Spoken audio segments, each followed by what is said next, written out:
Hi, my name is Tim Thompson, and my friends over at Emergent Village put out a request for novel metaphors that could be used to help explain the atonement. And I like to think in metaphors, so I thought I'd offer a contribution to that.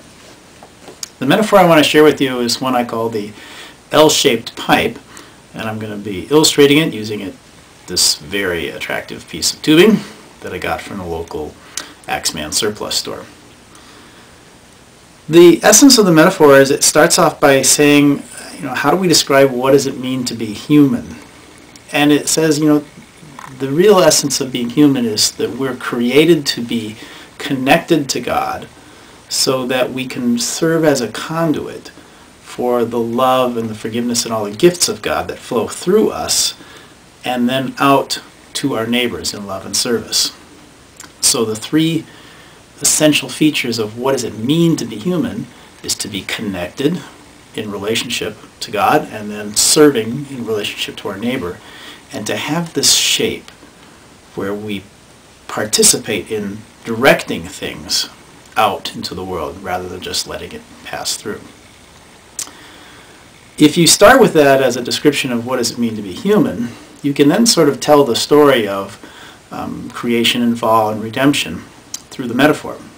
And it unfolds like this. Although we as humans are intended to have this shape,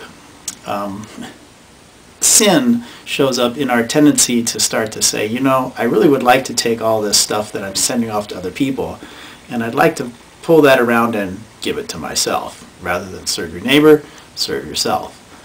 At the same time, we have a tendency to say, instead of depending on you, I would rather look to myself and be more independent than depending on God. And those two sinful urges within us, we put them together and it distorts the shape of humanity and changes us into something that is really a perversion of what being human is really supposed to be all about. It has a lot of the same features, but it's not at all the same. There's still connectedness, but instead of being connected to God and connected to our neighbors, we become connected to ourselves. There's still flow, but instead of flow that actually goes somewhere, it's sort of a circulating flow. And there's certainly a shape, but it's not the shape that we're intended to have. So we become self-serving, self-sufficient, or at least we think so, and self-centered. And to take on this shape becomes, it's disfigured, it's disrupted the flow, and disconnected from God. The other problem with this then is this representation of sin, or the way it shows us what the problem of sin is it makes you susceptible to death. Now, in this model, what death is it's something that gets a hold of you and wrenches you apart to break the connection and ultimately leaves you even less human.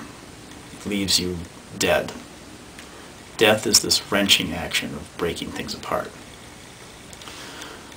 And lastly, the other thing I want to say about this metaphor is when to represent sin this way, it kind of gets at the idea that the problem of sin is not so much that God is offended and needs to be appeased or have some sort of sacrifice made.